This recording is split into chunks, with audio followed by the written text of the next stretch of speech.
का इंट्रोडक्शन पढ़ने के बाद चैप्टर नंबर 4 से आज जो हमारा टॉपिक है वो डाइपोल डाइपोल फोर्सेस है। डाइपोल डाइपोल फोर्सेस क्या होती हैं? नाम से जाहिर है, डाइपोल डाइपोल फोर्सेस। अगर हम इसको डिफाइन करें तो attractive force between opposite pole of attractive force between positive pole of one molecule, positive pole of one polar molecule and negative pole of another polar molecule। या अगर हम थोड़ा और स्मार्ट तरीके से डिफाइन करें तो हम कह सकते हैं attractive force between opposite pole of two dipole। अब यहां पे हमने कुछ बुनियादी बातें समझनी। पहला पॉइंट हमने ये समझना है कि डाइपोल क्या होता है, और फिर हमने समझना है पोल क्या होता है, और फिर हम समझेंगे कि डाइपोल डाइपोल फोर्सेस होती क्या हैं। ये दो चीजें आपको समझ आ जाएंगी, डाइपोल पोल, और फिर डाइपोल डाइपोल फोर्सेस आपको आसानी से समझ आ जाएगा। तो एक्सप्लेनेशन में सबसे पहले हम बात करते हैं डाइपोल के ऊपर। डाई का मतलब होता है टू, और पोल का मतलब है पॉजिटिव और नेगेटिव एंड, जिसको आप सिग्मा पॉजिटिव या सिग्मा नेगेटिव से शो करते हैं। अब डाइपोल क्या होता है? वर्ड स्टडी तो हमने कर ली कि डाई मतलब टू और पोल मतलब पॉजिटिव और नेगेटिव एंड। तो डाइपोल होता क्या है? Polar molecule is called dipole. एक जो पोलर मॉलिक्यूल होता है उसको डाइपोल बोलते हैं। जैसे हमारे पास HCl एक पोलर मॉलिक्यूल है, इसको हम डाइपोल बोलेंगे। इसमें दो पोल मौजूद हैं, एक ये पॉजिटिव H के ऊपर जो पॉजिटिव पोल है और Cl के ऊपर नेगेटिव पोल है, तो ये एक डाइपोल है। अब पोल क्यों बनते हैं इस पोलर मॉलिक्यूल के अंदर, या इस डाइपोल के अंदर पोल बनते क्यों हैं? तो poles are form due to unequal distribution of electron due to electronegativity difference. क्योंकि ये जो दो बॉन्डेड एटम है हाइड्रोजन और क्लोरीन, इनमें इलेक्ट्रोनेगेटिविटी का फर्क है, जिसकी वजह से यहाँ पे पोल बनते हैं। मिसाल के तौर पर इलेक्ट्रोनेगेटिविटी को पहले समझे तो इलेक्ट्रोनेगेटिविटी क्या होती है? Power of atom to attract the share pair of electron toward itself in a covalent bond. ये जो कोवलेंट बॉन्ड है इसको यहाँ पे हमने एक लाइन की मदद से शो किया हुआ है।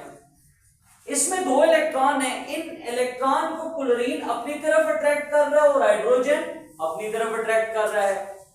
अब क्लोरीन के जो अट्रैक्ट करने की पावर है इलेक्ट्रोनेगेटिविटी यानी वो 3.0 है, और हाइड्रोजन की 2.1 है। जिसकी इलेक्ट्रोनेगेटिविटी ज्यादा है बेटा उसके ऊपर मनफी चार्ज आएगा, और जिसकी इलेक्ट्रोनेगेटिविटी कम है उसके ऊपर उतना ही क्या आएगा? पॉजिटिव चार्ज है। ये जो मनफी और पॉजिटिव चार्ज आता है इस चार्ज को बेटा बोलते हैं पोल, और ये जो मॉलिक्यूल होता है ओवरऑल इसको डाइपोल बोला जाता है।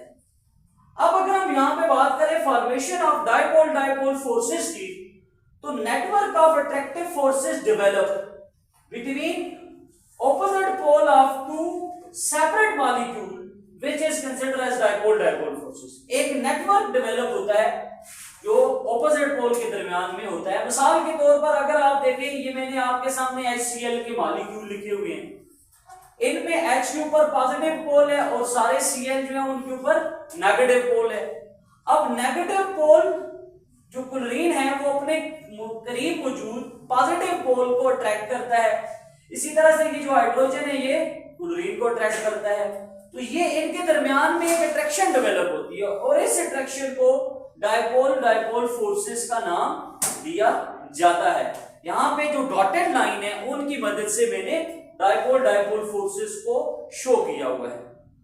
अगर हम डाइपोल डाइपोल फोर्सेस की स्ट्रेंथ की बात करें तो याद रखें डाइपोल डाइपोल फोर्सेस वीकर होती हैं, कमजोर फोर्सेस हैं। इंटरमॉलिक्यूलर फोर्सेस में ये कमजोर टाइप है। उसके बाद अगर हम HCl की बात करें मिसाल के तौर पर, स्पेसिफिकली अगर हम देखें HCl के अंदर, तो HCl के अंदर डाइपोल डाइपोल फोर्सेस को तोड़ने के लिए सिर्फ 3.3 किलो जूल पर मोल एनर्जी रिक्वायर होती है, यानी बहुत थोड़ी एनर्जी आपको रिक्वायर होती है। जब आप वाटर की बात करते थे तो वाटर में इंटरमॉलिक्यूलर फोर्सेस को ब्रेक करने के लिए 19 किलो जूल पर मोल एनर्जी रिक्वायर थी। यहां पे 3.3 किलो जूल पर मोल एनर्जी रिक्वायर है, बहुत थोड़ी एनर्जी आपको रिक्वायर है। इसलिए ये इंटरमॉलिक्यूलर फोर्सेस क्या होती है, वीकर होती है। जो दूसरा हमारे पास चेक पॉइंट है वो होता है बॉइलिंग पॉइंट या मेल्टिंग पॉइंट। अगर हम HCl के बॉइलिंग पॉइंट पे बात करें तो HCl जो है वो -85 डिग्री पे क्या हो जाता है, बॉयल हो जाता है। तो उसका मतलब इसका बॉइलिंग पॉइंट बहुत कम है, तो इसमें मौजूद इंटरमॉलिक्यूलर फोर्सेस भी बहुत ज्यादा कमजोर हैं। दैट्स ऑल बच्चों। नेक्स्ट टॉपिक के अंदर हम लोग हाइड्रोजन बॉन्डिंग को डिस्कस करेंगे। अपना और अपनों को बहुत ज्यादा ख्याल रखें। अल्लाह हाफिज़।